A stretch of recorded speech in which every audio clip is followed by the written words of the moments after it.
పరిశుద్ధ గ్రంథములో నుండి దేవుని వాక్యాన్ని మనం నేర్చుకుందాం.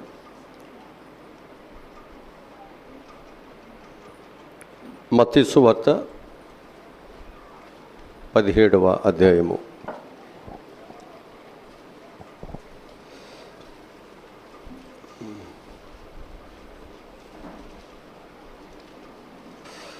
మొదటి వాక్యము నుండి మనం దేవుని వాక్యాన్ని చదువుకుందాం. 6 దినములైన తరువాత యేసు పేతురుని యాకోబుని అతని సహోదరుడైన వెంటబెట్టుకుని ఎత్తైన ఒక కొండ మీదకి ఏకాంతముగా పోయి వారి ఎదుట రూపాంతరము పొందాను. ఆయన ముఖము సూర్యుని వలె ప్రకాశించెను, వెలుగు వలె తెల్లని వాయెను. ఇదిగో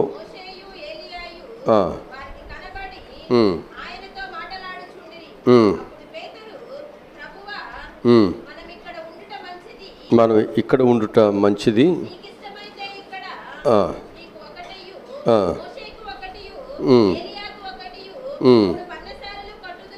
3 పర్ణశాలలు కట్టుదునని యేసుతో చెప్పాను.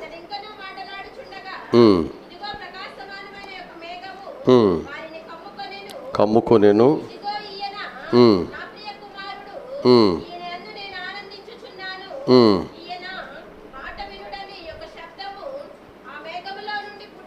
చాలు. ఇక్కడ మనం కొన్ని విషయాలు నేను చెప్తాను, శ్రద్ధగా దేవుని మాటలు వినండి. ఈరోజు మనము యేసుక్రీస్తు వారి యొక్క రూపాంతరమును గురించి మనం తెలుసుకోబోతున్నాం. యేసుక్రీస్తు వారి యొక్క రూపాంతరము చెందినటువంటి విషయాన్ని గురించి మనం తెలుసుకోబోతున్నాం. మన అంశం కూడా రూపాంతరమే. ప్రభువైనటువంటి యేసుక్రీస్తు వారు భౌతికంగా రూపాంతరం చెందినట్లు 3 సువార్తల్లో మనకు కనిపిస్తుంటుంది. ఇప్పుడు మనం మత్తయి సువార్తలో 17వ అధ్యాయము మొదటి వాక్యం నుండి 8 వాక్యాల వరకు చూసాం. అలాగే మార్కు సువార్తలో 9వ అధ్యాయము 2 నుండి 13 వరకు ఉంటుంది. లూకా సువార్త 9వ అధ్యాయము 28 నుండి 36 వరకు కనిపిస్తుంటుంది. ఈ రూపాంతరము అను పదమునకు ఉపయోగించినటువంటి గ్రీకు పదం ఏంటంటే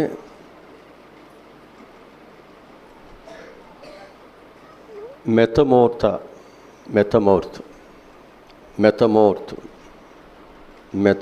అనేటువంటి పదము, గ్రీకు పదము ఉపయోగించడం జరిగింది.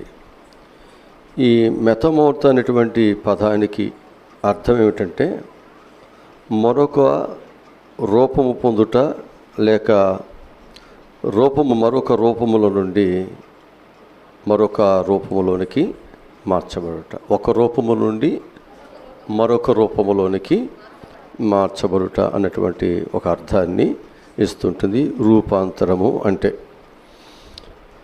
యేసుక్రీస్తు వారు ప్రార్థన చేయటానికి, భౌతికంగా రూపాంతరము అంటే మార్పు చెందటానికి, ఆయన మరో రూపములోనికి మార్పు చెందటానికి, ఆయన యొక్క ముఖమును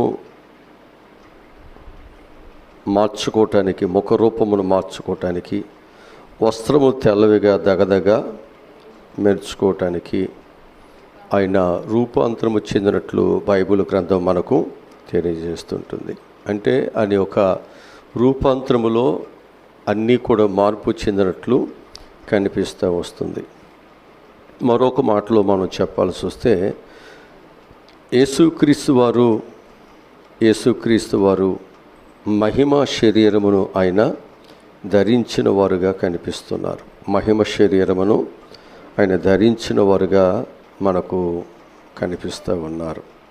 అంటే ఈ సంఘటన త్వరలో యేసుక్రీస్తు వారు సిలువ మరణమును పొంది పునరుద్ధానుడై మహిమ ప్రవేశించుట అనేటువంటి దానికి ముందు గుర్తుగా ఇది సూచిస్తుంది. యేసుక్రీస్తు వారు శిలువ మరణమును పొంది పునరుద్ధానుడై మహిమలో ప్రవేశించుటకు ముందు గుర్తుగా ఇది మనకు కనిపిస్తూ ఉంటుంది. హెబ్రీయులకు రాసినటువంటి పత్రికలో 1వ అధ్యాయము 13వ వాక్యాన్ని కానీ 3వ వాక్యాన్ని ఒకసారి చదువుదాం. ఆయన దేవుని మహిమ యొక్క తేజస్సును, ఆయన తత్వము యొక్క తన మహత్తుగల మాట చేత సమస్తమును నిర్వహించుచు పాప విషయములో శుద్ధీకరణము తానే చేసి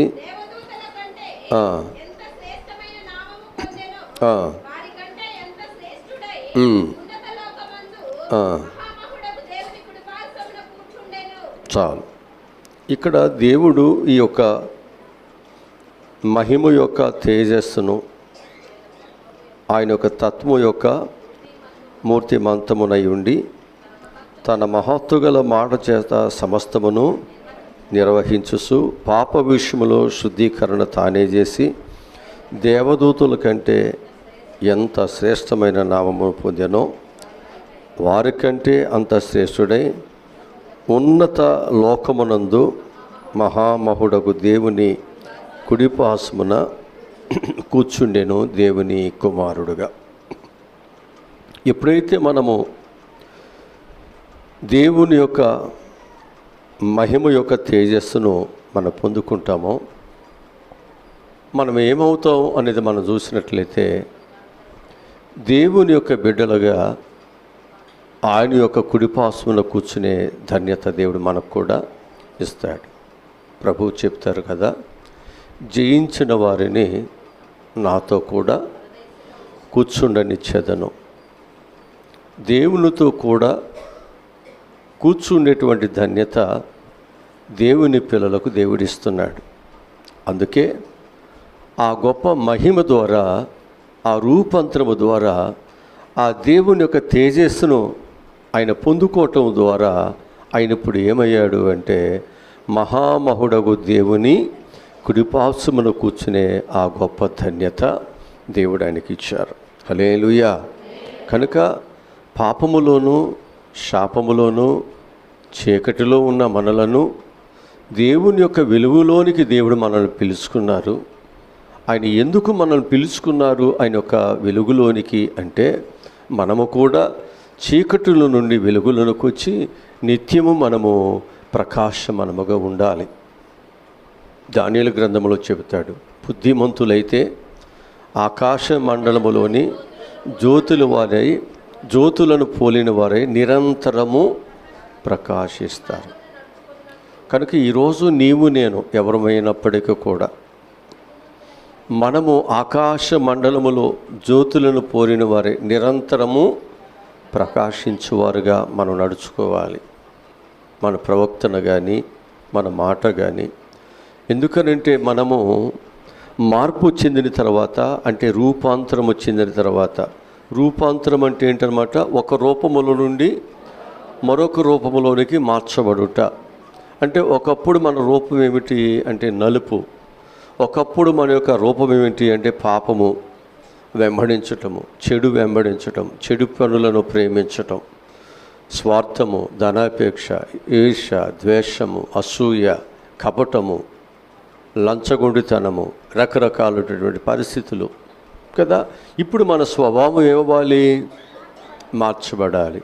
ఇప్పుడు మన స్వభావం మార్చబడి ఇప్పుడు మనం అవ్వాలి అంటే మనము రూపాంతరము చెందాలి. గత దినములలో ఉన్నటువంటి స్థితి, గత దినములలో ఉన్నటువంటి దేవునికి వ్యతిరేకమైనది తిరిగి మన యొక్క జీవితాల్లో ఉండటానికి వీరి లేదు. ఆ విధంగా మన యొక్క జీవిత విధానాలు ఏమవ్వాలన్నమాట, మంచిగా మార్చబడితే మనము దేవునికి మహిమయు ఘనతయు తీసుకొచ్చిన వారు అవుతాం.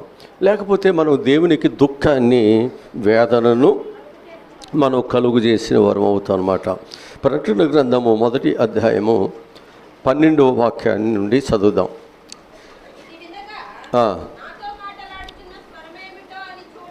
చూడగా ఆ, ఆ,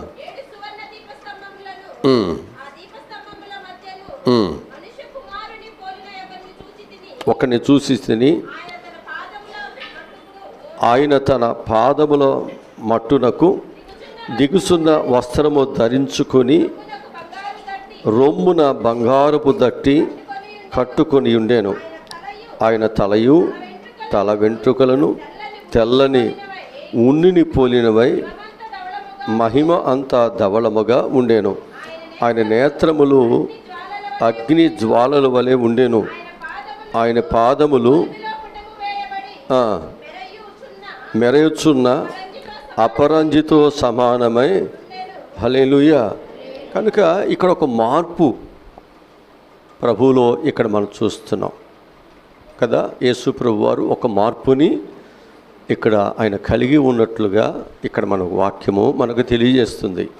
ఇది ఎవరు చెబుతున్నారంటే యేసు ప్రభు శిష్యుడైన యోహాను చెబుతున్నాడు. బాప్తిసం ఇచ్చి యోహాను వేరు, యేసు ప్రభు శిష్యుడు యోహాను వేరు. కనుక యేసు ప్రభు యొక్క సోదరుడు అని ఇందాక మనం చదువుకున్నాం, సోదరుడు. అందుకే యేసు ప్రభు యొక్క తల్లిని కూడా మరియను కూడా ఆయనకే అప్పగించడం జరిగింది. అంత మాత్రమే కాకుండా యేసు ప్రభుకు దగ్గరగా ఉన్నవాడు, యేసు ప్రభు యొక్క రొమ్ముని ఆనుకుని ఉన్నటువంటి వాడు, మరి ఒక ప్రియమైన దేవుని యొక్క శిష్యుడుగా చక్కగా పిలువబడుతున్నటువంటి వారు మరి యోహాను. ఈయన ఆయన గురించి ఆ పద్మాసు దీపములో ఆత్మవశుడై దేవునిని ఆయన చూస్తున్నటువంటి విధానాన్ని ఇక్కడ చాలా స్పష్టంగా ఆయన చెబుతున్నాడు. అంటే దేవుని పిల్లలు అనేవారు ఆయన కూడా మనలాగా మనిషిలాగానే పుట్టాడు కదా. ఆయనలాగా మనలాగా మనిషిలాగానే 33.5 సంవత్సరాలు ఈ భూమి మీద బ్రతికాడు. ఆయన మనలాగా శోధించబడ్డాడు, హింసించబడ్డాడు, ద్వేషించబడ్డాడు, తరువుబడ్డాడు, కొట్టబడ్డాడు, హేళన చేయబడ్డాడు, అవమానపరచబడ్డాడు కదా. అనేకమైనటువంటి చిత్రహింసలకు ఆయన కూడా లోనైనట్లు న్యాయసభలలో నిలబడ్డాడు కదా. అన్యాయమైనటువంటి తీర్పులు ఆయన పొందుకున్నాడు. ఇవన్నీ మనం జాగ్రత్తగా చూస్తే మనలాగా ఎన్నో బాధలు ఈ లోకంలో మనుషులందరి చేత ఆయన కూడా శోధించబడి బాధించబడినట్లుగా ఉంది. అయినప్పటికీ కూడా ఆయన పొందినటువంటి ఆ రూపాంతరాన్ని లేక ఆయన పొందినటువంటి మార్పుని ఆయన ఎప్పుడు కూడా తన స్వభావాన్ని మార్చుకోవాలి. ఆయన ఎప్పుడు కూడా తన స్వభావంలో దేవునికి వ్యతిరేకముగా మాట్లాడటం కానీ, దేవునికి వ్యతిరేకముగా జీవించడము కానీ ఆయన ఎప్పుడు కూడా ఆ విధంగా ప్రవర్తించలేదు. అందుకే దేవుని పిల్లలు అనేటువంటి వారు ఒక రూపాంతరం మనం చెందిన తరువాత మన యొక్క జీవితాలలో అనేక కష్టాలు శోధనలు వస్తున్నప్పటికీ కూడా మనం ఎలా ఉండాలి అంటే ఆ రూపాంతరము చెందినటువంటి బిడ్డలుగా దేవునికి చెందిన వారుగానే మన జీవితాలు ఉండాలి. కనుక మన జీవితాలలో ఎక్కడ కూడా మనం దేవునికి వ్యతిరేకమైనటువంటి స్వభావం కలిగిన వారుగా మనం జీవించడానికి వీలు లేదు అనే విషయాన్ని దేవుని పక్షముగా నేను మీ అందరికీ కూడా మనం చేయటం జరుగుతూ వస్తుంటుంది. సరే, ఇక్కడ మనం ఇంకా వాక్యాన్ని గురించి కానీ మనం ఆలోచన చేసినట్లయితే యేసుక్రీస్తు వారు శ్రమ పొందిన తరువాత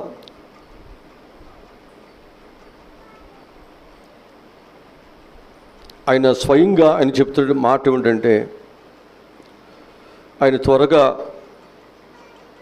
యేసుక్రీస్తు వారు రూపాంతరం చెందిన తర్వాత త్వరలో ఆయన మహిమలో ప్రవేశిస్తాడని ముందుగా ఆయన తెలియజేస్తున్నాడు. నేను చనిపోతాను, తిరిగి లేస్తాను అనే విషయాన్ని ముందుగా ఆయన అనేక సందర్భాల్లో ఆయన చెప్పడం కూడా జరిగింది. మన రూపాంతరము చెందిన తర్వాత మన యొక్క జీవితాలలో మరణమును గూర్చి కానీ, శ్రమను గూర్చి కానీ, మరొక దాని గూర్చి కానీ మనకు చింత లేదు.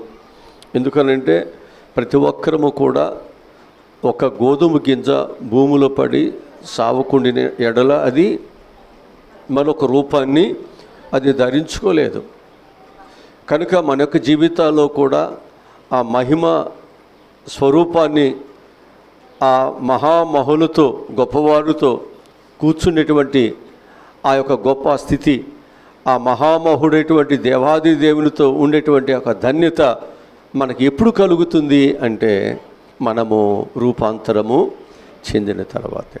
రక్తమాంసాలు కలిగినప్పుడు మనం పరలోక రాజ్యాన్ని ఎవరు కూడా స్వతంత్రించుకోలేరు. కనుక ప్రతి ఒక్కరూ కూడా స్వతంత్రించుకోవాలి అంటే మనందరం ఏం చేయబడాలన్నమాట? రూపాంతరము చెందాలి. అంటే మహిమ శరీరాన్ని మనందరము కూడా దాల్చాలి అనేటువంటిది వాక్యము ద్వారా మనకు తెలియచేయటం జరుగుతుంటుంది. ఇక్కడ మనకు ఈ కొండ మీద యేసు ప్రభువారు, పేతురు, యోహాను, యాకోబు కదా, నలుగురు అక్కడికి వెళ్ళారు.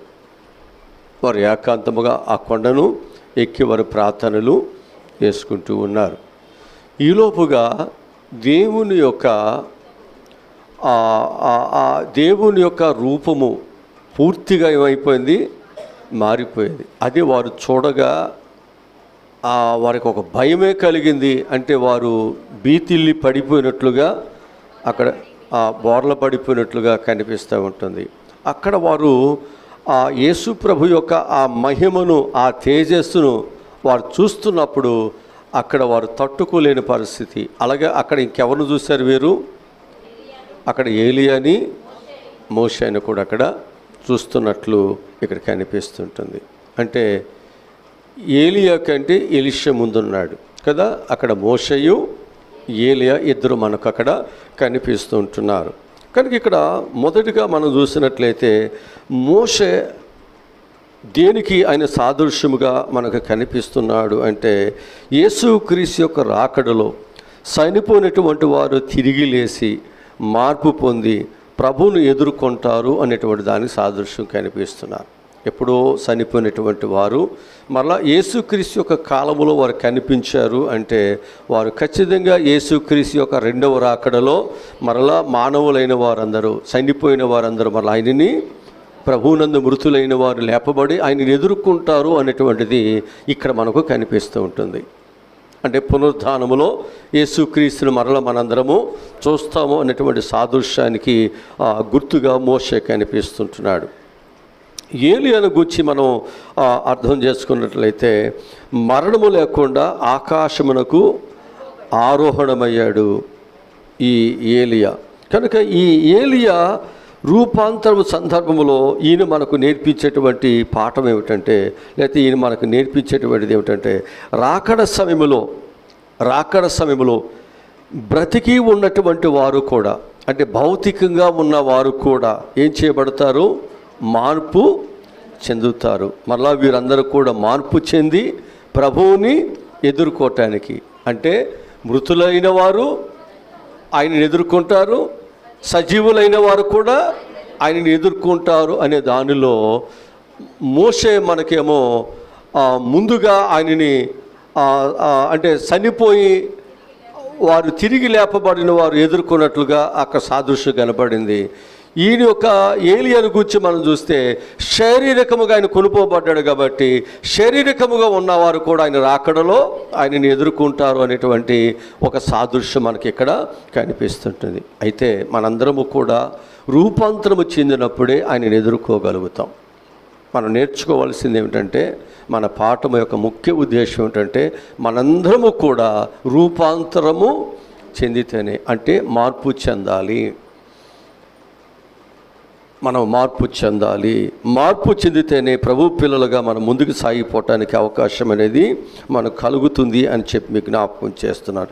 యేసుక్రీస్తు ప్రభు వారు రాకడలో ఎదుర్కొనేటువంటి సమయం వచ్చినప్పుడు మనం భౌతికంగా రూపాంతరం చెందుతాం.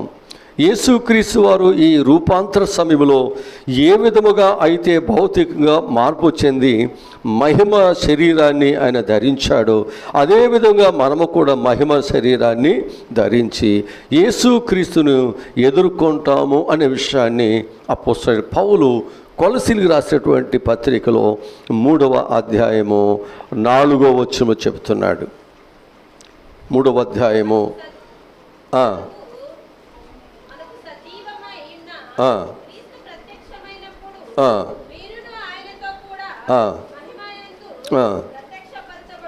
అది మనము కూడా ఏమవుతామన్నమాట?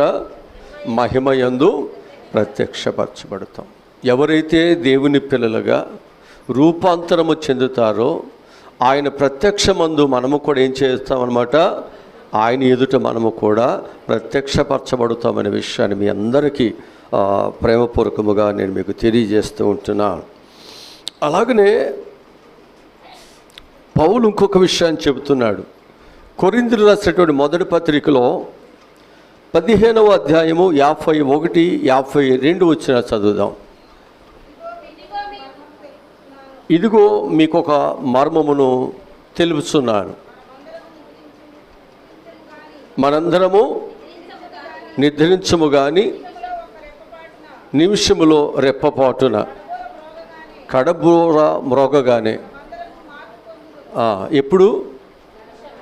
ఒక్క నిమిషములోనే, కడమూడ మ్రోగగానే నిమిషములో మనం ఏమైపోతామంట, మార్పు పొందుతాం. వాక్యం చెబుతుంది. అంటే దేవుని పిల్లలు అనేవారు ఈ లోకములో రూపాంతరం చెందిన తరువాత కష్టాలు, బాధలు, యేసుప్రభువు రూపాంతరం చెందాడు.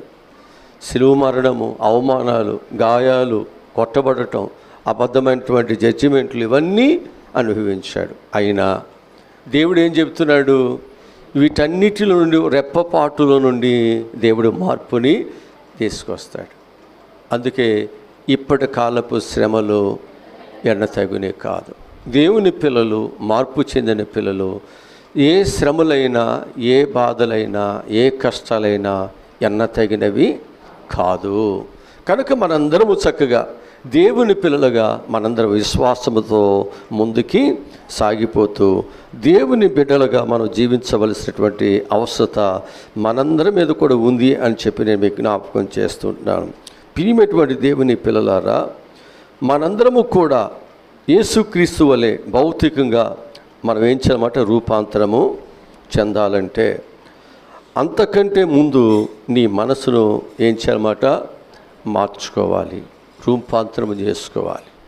మన మనసును ఏం చేసుకోవాలి, రూపాంతరం చేసుకోవాలి. గత రాత్రి చెప్పాను, పెదవులతో దేవునిని ఆరాధన చేస్తారు, వారి హృదయం మాత్రం దూరంగా ఉంటుంది. అంటే పెదవులతో మాత్రం ఏం చేస్తారు, ప్రైజులు అడ్డు అంటారు. పెదవులతో మాత్రం దేవుని స్తుతిస్తారు, దేవునికి మహిమను చెల్లిస్తారు. అలాగనే చక్కగా కౌగిలించుకుంటారు, చాలా చక్కటి దేవుని మాటలు చాలా చక్కగా చెబుతారు. కానీ వారి హృదయం మాత్రము దేవునికి దూరంగా ఉంటుంది. వాక్యం ఏం చెబుతుంది, హృదయము నింపబడితే, హృదయం దేనితో నింపబడితే అది నోరు పలుకుతుంది అని చెప్పబడుతుంది. కానీ ఇవాళ ఉన్నటువంటి సంఘము దానికి డిఫరెన్స్గా ఉన్నారు. ఎలా ఉన్నారు అంటే హృదయము మాత్రం పాపం అవుతుంటుంది, కానీ నోరు మాత్రం బలి దైవ మాటలు చెబుతుంది. హృదయంలో నింపబడింది పెదవులు మాట్లాడుతాయి, ఏంటంటే నోరు మాట్లాడుతుందంటే హృదయములో పగ, కక్ష, ద్వేషము, అసూయ అన్నీ లోపల బాగానే పెట్టుకుంటున్నాం. ఆ ఎదుటి వ్యక్తి రాగానే ప్రైజులు అంటున్నాం, వందనాలు అంటున్నాం, చెకండేస్తున్నాం, కౌగిలించుకుంటున్నాం. అంటే ఇక్కడ మనం ఎలా ఉన్నాము అనేది మనం చూసినట్లయితే హృదయంలో మాత్రం దేవునికి లేదు, కానీ పెదవులతో మాత్రమే దేవునిని ఆరాధన. అందుకంటున్నాడు మనం రూపాంతరము మనం చెందాలి. కేవలం రూపాంతరము అనేటువంటిది శారీరకముగా కొన్నిటిని మనం మార్పు చేసుకుని నేను దేవుని బిడ్డలు అని చెప్పుకుంటూ సరిపోదు. కొన్నిటిని మనం మార్పు చేసుకుని నేను దేవుని బిడ్డని అని మన సమాజంలో మనము చెప్పుకుంటే, సమాజము కాదు నీకు పరలోకం ఇచ్చేది, పరలోకం ఇచ్చేది సమాజము కాదు, ఈ లోకములో ఉన్న మనుషులు ఎవరు కానే కాదు. నువ్వు నిలబడవలసింది సమాజం ముందు కాదు, నువ్వు నిలబడవలసింది దేవుని ఎదుట, నీ కొరకు ప్రాణం పెట్టిన దేవుని ఎదుట, నీ కొరకు రక్తము కాచిన దేవుని ఎదుట, నీకు రక్షణ ఇచ్చేటువంటి దేవుని ఎదుట మనం నిలబడాలి. రేపు దేవుడు నీ యొక్క సమర్పణ చూస్తున్నాడు, నీ యొక్క త్యాగం చూస్తున్నాడు, నీ యొక్క భక్తిని చూస్తున్నాడు, నీ యొక్క నీతిని చూస్తున్నాడు. నువ్వెంత జాగ్రత్తగా దేవుని కొరకు జీవించావు అన్ని జాగ్రత్తగా అక్కడ చూస్తున్నాడు. మనుషులు పైరూపాన్ని చూస్తున్నారు, కానీ దేవుడైతే నీ హృదయ అంతరంగాన్ని చూస్తున్నాడు. అందుకే మనుషులు పైరూపాన్ని లక్ష్య పెడితే దేవుడేమో అంతరంగాన్ని లక్ష్య పెడుతున్నాడు. ఇప్పుడు మనము పై రూపాన్ని లక్ష్య పెట్టే వారి యొక్క మెప్పు పొందుకుందామా? వారికి తగినట్లుగా మనము ప్రవర్తించుదామా? హృదయ రహస్యములను ఎరిగినటువంటి దేవునికి తగినట్లుగా మనం ప్రవర్తించుదామా? ఎవరికి మెప్పు తీసుకురావాలి? మనం ఎవరి ఎదుటి నిలబడితే మనకు మేలు? ఎవరు మనల్ని ఒప్పుకోవాలి? ఎవరు మనం సన్మానించాలి కదా? కనుక దేవుడు మనల్ని ఒప్పుకునేటట్లుగా, దేవుడు మనల్ని సన్మానించేటట్లుగా మన క్రియలు, మన బ్రతుకులన్నీ ఉండాలి. హల్లెలూయా, హల్లెలూయా. కనుక మన యొక్క మనసు మార్పు చెందకపోతే మన భౌతికంగా కూడా మనం ఏం చెందలేము? మార్పు చెందలేము, రూపాంతరం చెందలేము. ఇలాగ మనం ఎప్పుడైతే మార్పు చెందలేదో క్రీస్తు రాకడ సమయంలో మనం ఎత్తబడలేము. మనం దాన్ని గ్రహించాలి. మనం ఎప్పుడైతే మార్పు చెందలేదో క్రీస్తు యొక్క రాకడ సమయంలో మనం ఏం చేయబడలేము? మనం ఎత్తబడలేమనే విషయాన్ని మనందరం కూడా గ్రహించాలని మీకు జ్ఞాపకం చేస్తున్నాను. అందుకే యేసు ప్రభువు వారు చెప్తాడు, ఒకడు క్రొత్తగా జన్మించితేనే కానీ దేవుని రాజ్యములో ప్రవేశించలేడు. నికోదేముతో చెప్తున్నాడు. ఆయన ఒక గొప్ప సువార్తను ఎరిగిన వాడు. ఆయన గురించి అంటాడు, ఆయన ఒక విద్వాంసుడు, ఒక బలమైన వాడు, సదవరి, జ్ఞానము కలిగిన వాడు. నేటి సమాజములో ఆయన అందరి దృష్టిలో దైవ వాక్యము ఎరిగిన గొప్పవాడు. అలాంటి వానితోనే ప్రభువు చెబుతున్నాడు, నీవు క్రొత్తగా జన్మించితేనే కానీ నీవు దేవుని రాజ్యములోనికి. అరే, ఆయననే అంత గట్టిగా దేవుడు ఒక్కానించి మాట్లాడుతుంటే మరి మనము బైబుల్ తీసుకెళ్ళి తల కింద పెట్టుకునే బ్యాచ్ మంది. దయ్యాలు వస్తే, జ్వరాలు వస్తే, ఏదైనా వస్తే మన బ్యాచ్ అంటన్నమాట. చెప్పాలి, ఈ బైబుల్ చదవం, వాక్యం చదవం. బైబుల్ మనకి తల కింద ఉంటే దయ్యాలు రావని, జ్వరాలు రావని. ఇది మా బ్యాచ్. మనం చదువుకోం, దీన్ని అసలు చదవం. మరి ఆయన చదువుకున్నాడు, వాక్యాన్ని చక్కగా చెబుతున్నాడు, కానీ ఆయనకే ఆ పరలోకానికి వెళ్ళే ధన్యత లేదు. నాయన, నువ్వు క్రొత్తగా మళ్ళా జన్మించు నాయన. ఆయనకు అర్థం కాక మళ్ళీ నేను ముసలోడిని అయ్యి మళ్ళీ నేను పిల్లోడిని అవ్వాలా, నేను మళ్ళీ తల్లి గర్భంలోకి వెళ్ళాలా? అప్పటికే మా అమ్మ చచ్చిపోయింది, నేనేం చూస్తే ముసలోడిని అయ్యాను, పండిపోయాను. మళ్ళీ కొత్తగా జన్మించడం అంటే మళ్ళీ మా అమ్మ గర్భంలోకి వెళ్ళి మా అమ్మకు 9 నెలలు మళ్ళీ నన్ను మోసి మళ్ళీ నన్ను కన్న తర్వాత అప్పుడా నువ్వు పరలోక రాజ్యాన్ని చేర్చుకునేది? ఇది ఎలా సాధ్యం? అర్థం కాలేదు. చాలాసార్లు మనకు అర్థం కాదు దేవుని వాక్యం కదా. అర్థం కానప్పుడు దేవుడు ఏమన్నాడు? అయ్యా, కొత్తగా జన్మించడం అంటే తల్లి వర్గంలోకి మనం వెళ్ళటం కాదు నాయన. అందుకే నీ బోధ ఎందుకు కొరగానిదిగా ఉంది నాయన. కనుక నువ్వు అర్థం చేసుకో, ముందు చెప్పే మనం అర్థం చేసుకోవాలి అని యేసు ప్రభువారు అన్నాడు. ఒకడు కొత్తగా జన్మించాలంటే ఏం చేయాలన్నాడు? ఒకడు నీటి మూలముగా కానీ ఆత్మ మూలము కానీ అతడు జన్మించాలి. జన్మ అనేటువంటిది తల్లి గర్భము నుండి జన్మిస్తేనే జన్మ కాదు. నీటి మూలముగాను ఆత్మ మూలముగా జన్మించినది కూడా జన్మే. అది 2వ జన్మ. హల్లెలూయా. కనుక ఈ జన్మ నీకు ఎప్పుడైతే వస్తుందో, నువ్వు ఎప్పుడైతే ఈ విధముగా రూపాంతరము చెందుతావో, దేవుని బిడ్డగా నువ్వు ఎప్పుడైతే బ్రతుకుతానికి నువ్వు చిత్తపడుతున్నావో, అప్పుడు నువ్వు ప్రభు కొరకు ఎదగటానికి, ప్రభు యొక్క వాక్యమనే పాలను త్రాగటానికి, ఆయన సహవాసాన్ని ప్రేమించటానికి, ఆయన సన్నిధానములో జీవించడానికి ఇష్టపడతావు. లేకపోతే నువ్వు మాటలు చెప్పుకుంటూ సమాజంలో గౌరవాన్ని సంపాదించుకుంటూ ఇదే భక్తి, ఇదే ఓహో అనుకుంటూ పోతావు తప్ప నీకు నిజమైనటువంటి భక్తి, నిజమైనటువంటిది నీ జీవితంలోనికి రాదు అనే విషయాన్ని ఎవరు చెబుతున్నారు? ఇది స్వతహాగా ప్రభు అయిన యేసు క్రీస్తు వారు చెబుతున్నారు. ఎవరో చెప్పేది కాదు ఇది. ఎవరో పేరు గంచినటువంటి సేవకులు చెప్పేది కాదు ఇది. ఎవరు చెప్తున్నారండి? ప్రభు అయిన యేసు క్రీస్తు వారే. ఎందుకనంటే నేటి సమాజంలో ఉన్నటువంటి ఆలోచనలు ఏంటంటే, ఏదైనా ఒక పేరుగాంచిన వారు చెప్పితే వాస్తవము, మిగతా వాళ్ళు ఎవరు చెప్పినా పెద్దగా పట్టించుకోవాల్సిన పని లేదు అన్నట్లుగా వాళ్ళ సమాజం వెలుగుతుంది. వాళ్ళు గొప్పవారుగా నీ దృష్టిలో, వారు ఒక యోగ్యులుగా నీ దృష్టిలో కనిపిస్తున్నారు. వారు చెప్పిందే శాసనము, వారు చెప్పిందే వినటానికి ఇష్టపడుతున్నాం తప్ప ఒక సంఘ సేవకుడు, ఒక సంఘ భారముకైనటువంటి సేవకుడు చెప్పిన మాట లెక్క చేయట్లేదు. ఇంకా మనం జాగ్రత్తగా మనం ఆలోచన చేసినట్లయితే ఈరోజు అనేకులు యేసుక్రీస్తును సొంత రక్షకుడిగా అంగీకరించిన కానీ తమ పాప జీవితాన్ని మాత్రము విడిచిపెట్టలేదు. అంటే మారు మనసు లేని వారుగానే జీవిస్తున్నారు. రక్షణ పొందుతున్నారు అంటే నీటి మూలముగా బాప్తిస్తాలు తీసుకుని రక్షణ అయితే పొందుతున్నారు. కానీ వారిలో ఏమి లేదన్నమాట మారు మనసు లేని వారుగానే వారి యొక్క జీవితాలు ఉంటున్నాయి. ఇంకా వారు విడిచిపెట్టలేదన్నమాట పాత జీవితాన్ని.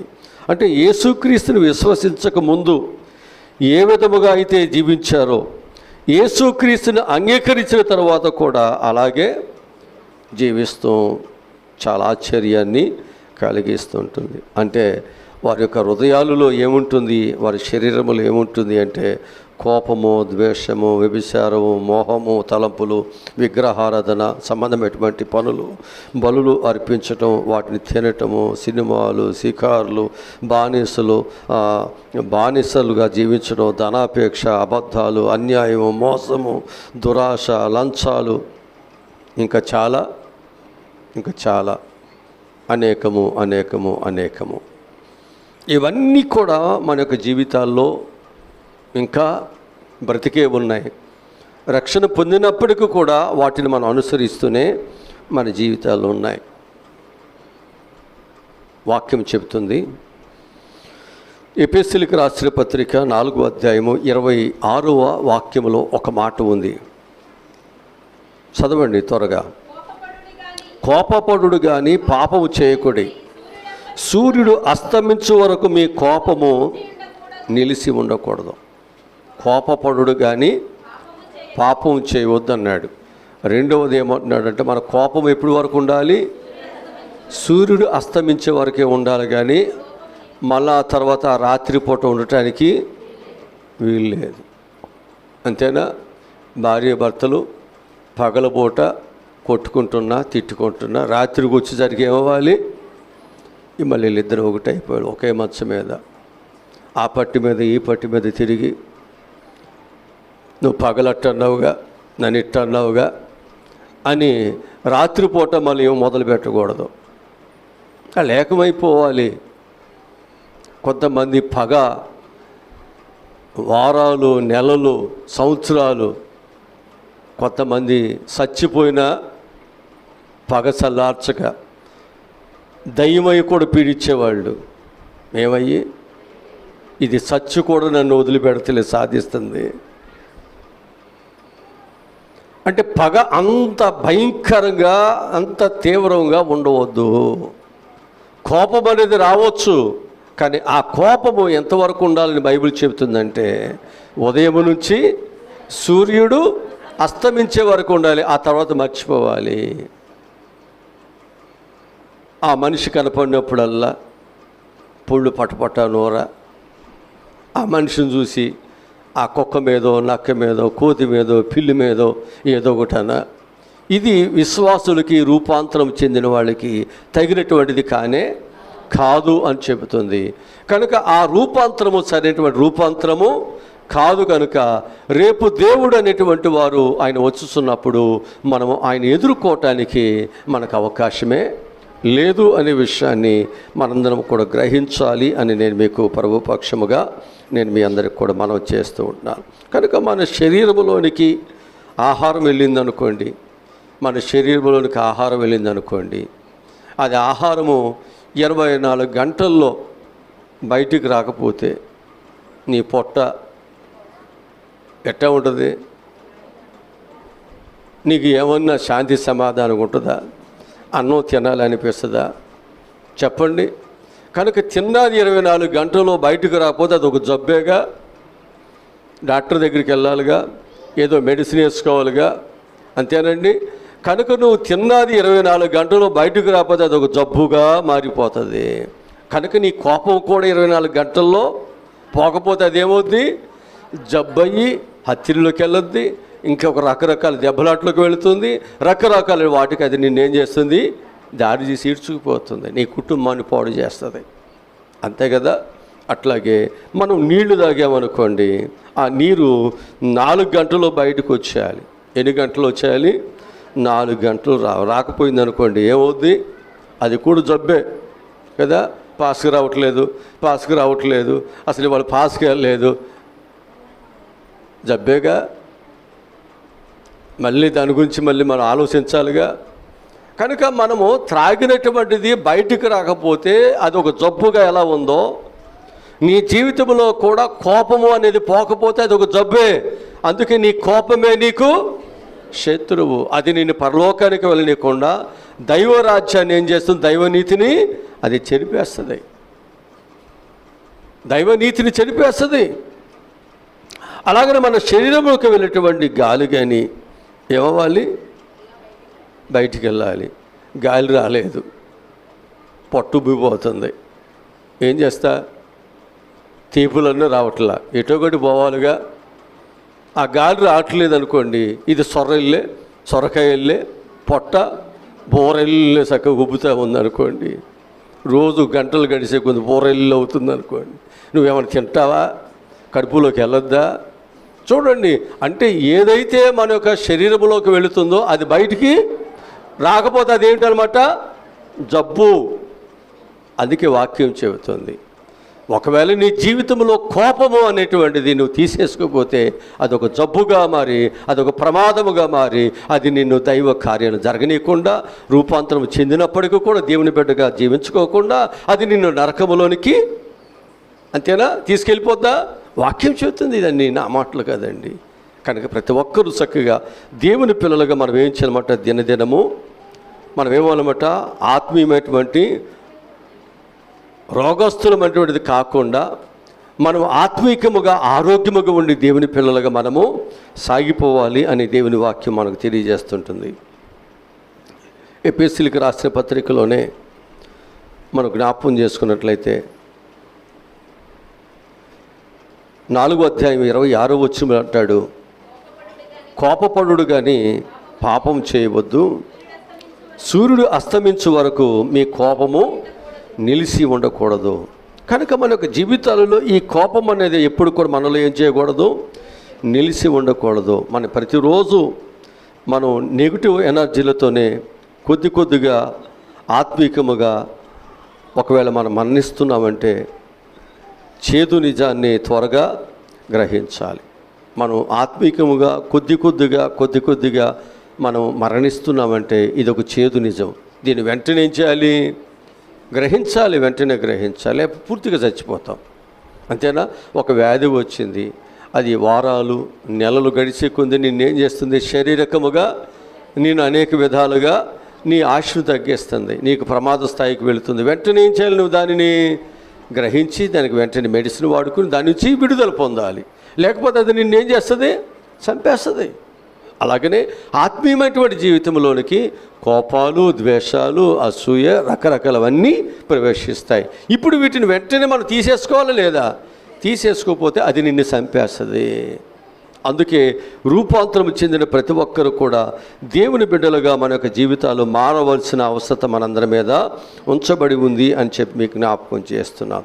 కనుక ఈ యొక్క సందేశాన్ని వినుస్తున్నట్టు మనం అందరము కూడా మునుపటి వాటిని విసర్జించాలి. మునుపటి వాటిని మనం ఏం చేయాలి, విసర్జించాలి. ఒకసారి నిన్ను నువ్వు పరీక్షించుకోవాలి.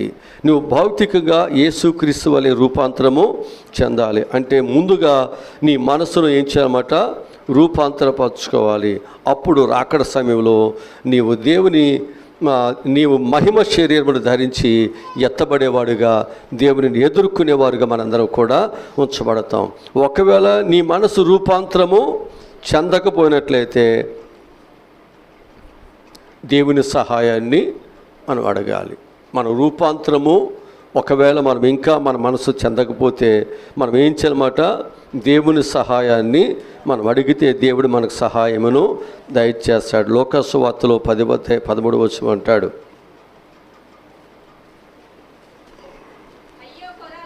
అయ్యో బెత్సయిదా, నీ మధ్య చేయబడిన అద్భుతములు తూరు సీదోను పట్టణంలో చేయబడిన ఎడల ఆ పట్టణపు వారి పూర్వమే గోనెపట్ట కట్టుకొని బూడిద వేసుకొని కూర్చుండి మారు మనసు పొందుయిందురు. అది అక్కడ చేయబడితే ఈ విషయాలు నేను వారికి చెప్పినట్లయితే వారు ఎప్పుడూ మారు మనసు పొందేవారు. అంటే దేవుడు ఎప్పుడైతే మనకు చెబుతున్నాడో ఆ మాటలు ఎప్పుడైతే మనం పొందుతున్నామో మనం ఖచ్చితంగా మారు మనసు అనేది మనలోకి వస్తుంది. అందుకే రూపాంతరము అనేటువంటిది మానవ జీవితానికి చాలా అవసరము.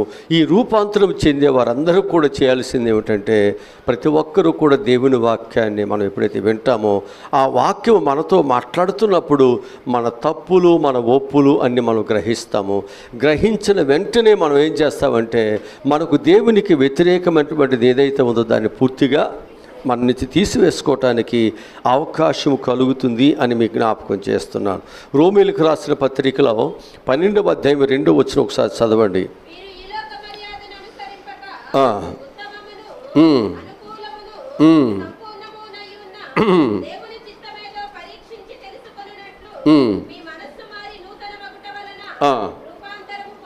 అది మనం మనస్సు మారి నూతన మగుట వలన రూపాంతరం అనేది వస్తుంది. అంతేనా? మనసు మారి అది. అందుకే మనందరం కూడా రూపాంతరము చెందాలి. రూపాంతరము చెందాలి అంటే మనం ఏం చేయాలి? మన మనసుని మార్చుకోవాలి. ఏది మారాలి? మనసు మారాలి. కానీ మనసు మార్చుకోవట్లేదు. కొంతమంది పై వేషధారణ మార్చుకుంటున్నారు. అంటే అందరినీ లేకపోతే అందరి యొక్క భక్తిని నేను ఏలెత్తి చూపించడం కాదు, కానీ మరి ఎవరైతే మనసు మారుకోకుండా పై రూపాన్ని మార్చుకుంటున్నారో వారిని గురించి చెబుతున్నాను. ఆ సంఘాల గురించి చెబుతున్నాను. ప్రభువు చెప్పేది పై రూపాన్ని కాదు మార్చుకోవాల్సింది.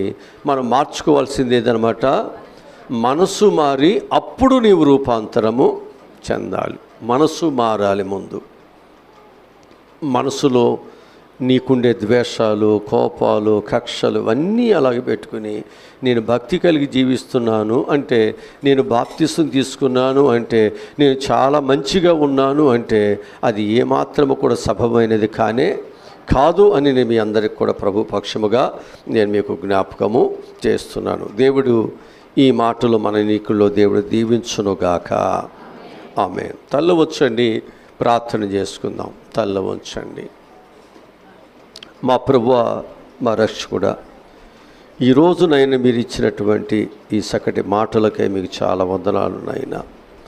మేమందరము కూడా రూపాంతరము చెందాలి దేవుని పిల్లలు. ఎందుకు ఈ రూపాంతరము అంటే ప్రభు యొక్క రాకడలో ఎదుర్కోవటానికి చనిపోయిన వారైనా బ్రతికిన వారైనా రూపాంతరము చెందిన వారే ఆయనను ఎదుర్కొంటారు అని. ఎవరైతే రూపాంతరము చెందుతున్నారో వారే ఆయనతో కూడా ఉండటానికి, ఆయన సిద్ధపరిచిన పరలోకములో ఉండటానికి, ఆయన ఇచ్చినటువంటి ఆ నిత్యత్వములో సంతోషముగా ఆనందముగా యుగయుగాలు జీవించడానికి అవకాశం అనేది కలుగుతుంది. కనుక ఆ రూపాంతరము చెందినటువంటి వారందరూ కూడా ఎలా ఉండాలంటే మనసు మారి రూపాంతరము చెందాలి. ఈ మనసు మారి రూపాంతరము చెందిన ప్రతి ఒక్కరు కూడా ఎలా ఉంటారు అంటే వారి మనసులో ఏదైతే దైవ భక్తి ఉందో ఆ దైవ కార్యాన్ని మాత్రమే వారు చేయటానికి, ఆ దైవ పనిని మాత్రమే ప్రేమించడానికి, ఆ దైవ పిల్లలుగా మాత్రమే వారి యొక్క జీవితాలు కొనసాగడానికి అవకాశం ఉంటుందని నీ వాక్యము ద్వారా నేర్పుతున్నావు. కనుక మేమందరము ఆ నికోదేముకు చెప్పినటువంటి దానిని మేము కూడా గుర్తుపెట్టుకుని కొత్తగా జన్మించినటువంటి ఒక శిశువును పోలిన వారుగా మేము కూడా చక్కగా నడుచుకోవటానికి సహాయములను దయచేయమని మమ్మల్ని మేము తగ్గించుకుంటూ మీ నామమును హెచ్చింపచేయసు. యేసు నామములో ఈ మనవులు ఈ ప్రార్థనలు అడిగి పొందుకుని ఉన్నాము తండ్రి. ఆమేన్.